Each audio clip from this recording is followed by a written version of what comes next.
Hey guys, Bill, the Kansas Flamingo chef, and there's a lot of stuff sitting behind me, as you can see. No, I didn't go on a shopping spree. When I woke up this morning, it was 45 degrees Fahrenheit. Now it doesn't sound bad, except you got to understand, just 2 days ago it was 92 degrees. So when that happens, the body tends to start to crave things, and I was craving beef stew.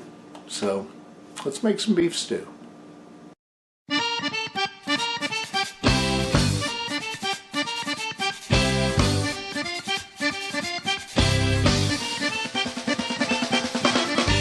stew, really you can do anything that your heart desires as far as flavors, but I kind of have a process. So the first and most important part is beef. Now all I've done is I've gotten a roast, just a chuck roast, and I've just cut it up into chunks and tried to cut away as much of the fat as possible. So when it's all said and done, this was 2 small roasts that I cut up probably a couple of weeks ago, expecting this, and kept it in the freezer. So there's about 3 pounds of meat here. Up next, I've got some celery, I've got an onion, I've got a bell pepper, I've got potatoes, I've got some carrots, but I also have some frozen vegetables. Now this is just a bag of mixed frozen vegetables. You can see it's from that big grocery store chain. And it's just peas, carrots, and some green beans. We're just giving it some filler. You can use any kind of vegetable mixture you want. This just happens to be what I like. The next thing you need is tomatoes. Now I'm a fan of whole tomatoes. So I've got canned whole tomatoes. Now normally I'd buy big cans, but they were out. So I got the small cans and they were on sale. So I'm going to use 4 of these, where I would normally use about 1.5 of the big cans. I've got minced garlic. I have some green chilies. Again, if you don't like stuff hot, don't use the green chilies. I also have some diced tomatoes with green chilies just on standby in case I need some more tomato. I've got thyme. I have a bay leaf, very important anytime you're making soups and stews. Parsley, salt and pepper. I've got some tahini. You've probably heard me talk about this before. It's a spice you'll find in a lot of grocery stores and Mexican places. Absolutely fantastic.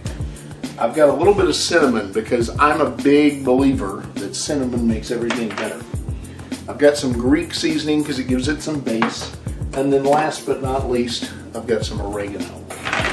That's going to be how I'm going to build my stew. The first thing I'm going to do is cut up my vegetables. So I'm going to chop up some celery, I'm going to chop up an onion, chop up bell pepper, and cut up some carrots and some potatoes. Now I started with cutting up my Trinity that I would use for Cajun food, but as you can see, I'm using much bigger pieces. When you're making stews, you don't need finely chopped vegetables. Quite the contrary, you want some chunks and some texture in your stew. With the carrots, I'm just going to cut these little baby carrots probably in half or thirds at best. And the potatoes, because I'm using these little potatoes, I'll cut them in half as well. Now I really like carrots in stew, so I've cut up quite a few carrots. You can see I just cut these baby carrots into about thirds. There's probably 2 real good handfuls of carrots there. Potatoes, again, are one of those things you just decide how much do you want, and you can always add some more if you don't feel like it's enough. But I've just taken a bunch of these baby little potatoes and cut them in halves and quarters. I don't want them all to look exactly the same. I just want chunks of potato in the stew. As you can see, I've got a very large stock pot going on here. There's a reason for that. When I make stew, I make a lot of it because you can eat it for days, but even better than that, you can freeze it in portions and stick it in the microwave if you have kids or you just want a quick meal. All right, the apron's on. That means it's time to get started. I've got my pot heating up to about medium to medium high.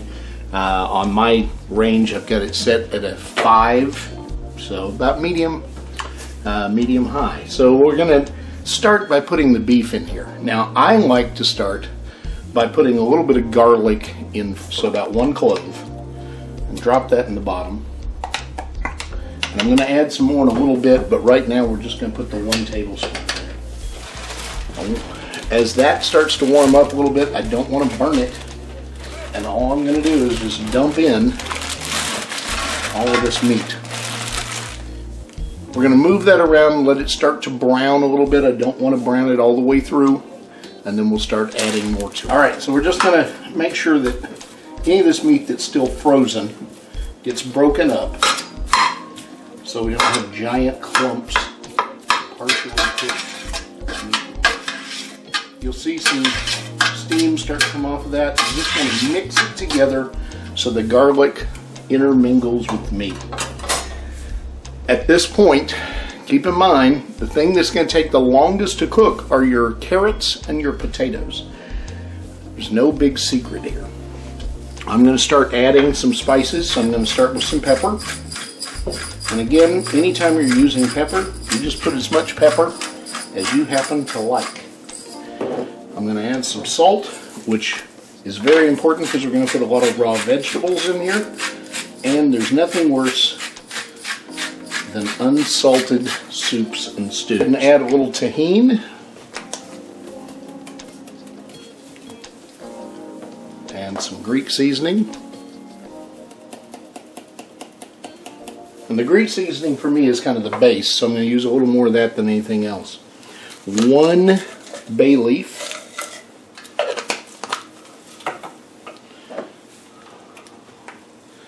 Just a dash of cinnamon. A dash of thyme. Some parsley. Maybe a couple teaspoons. And about the same amount of oregano.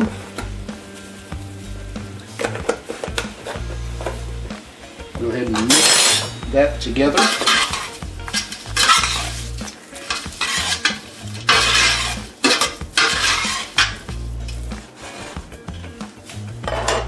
Then I'm going to throw in my vegetables, my raw vegetables, and my potatoes.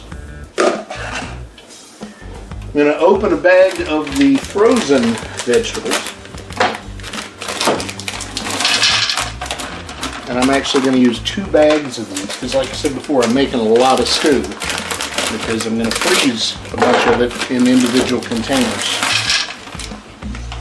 Now, we're going to add our tomatoes. Alright, so we're just going to squeeze these in here.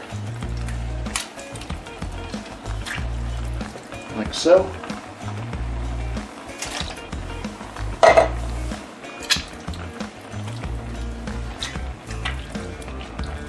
I'm just going to tear those tomatoes up. If you prefer to use stewed tomatoes, if you don't want to do this, go ahead. And I just like the flavor of these whole Roma tomatoes. And you notice I'm dumping the juice in with them. Go ahead and stir this up. See if you need more tomatoes. You can tell as you move it.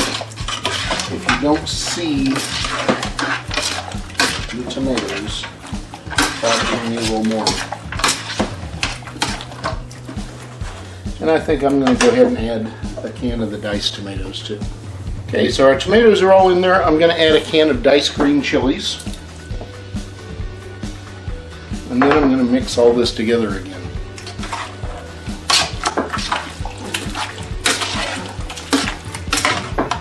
Now at this point, you're going to get an idea of what the stew is going to look like, color and mixture. If you feel like you need something else in it, whether it be more corn or more green beans or whatever, this is when you need to do that, because otherwise it's going to be too late. I'm going to add a couple more teaspoons or tablespoons of garlic, so a couple more cloves. I'm going to mix that together.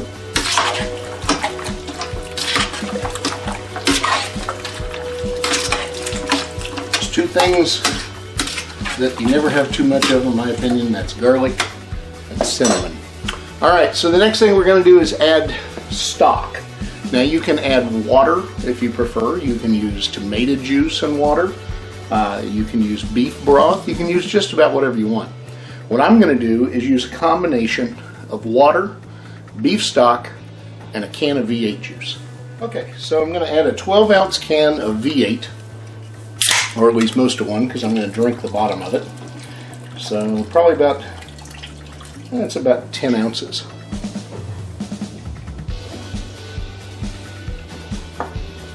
And then I've got a quart of water and a quart of beef stock.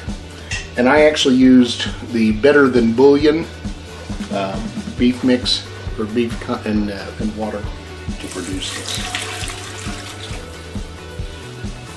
Now at this point, you're going to stir it again.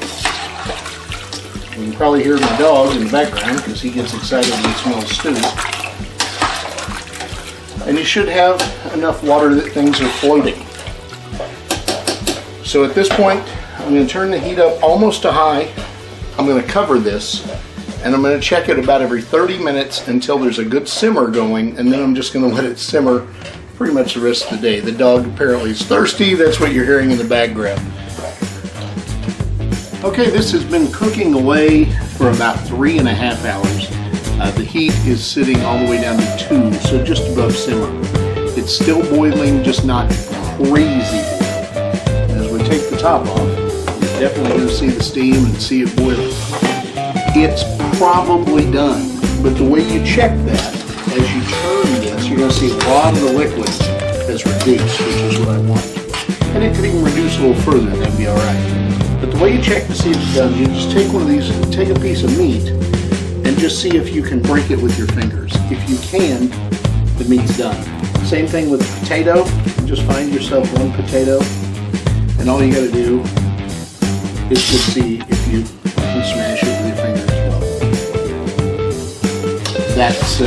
That's an indicator it's finished. Now, you can let this sit and simmer as long as you like. The longer it simmers, the thicker it will get because it's going to cook off more liquid. For me, it's where I want it. So I'm going to go ahead and take it off the heat. I'm going to let it sit for about 20 to 30 minutes so the juices combine. And then it's ready to serve. But I can tell you this, it actually tastes better if you put it in the refrigerator overnight and warm it back up. The flavors all blend together, and that's when you really get the beef stew flavor you're looking for. But I'm eating it for dinner. So what I don't eat today and the next day will go into individual containers, go into the freezer, and it's good for a long time in your freezer. Like, share, and subscribe, and let's eat some beef stew. So I realize most people will serve stew with a piece of toast or bread or crackers. I just don't need that stuff. I just want the stew. So let me show you what it looks like. So here's just a ladle.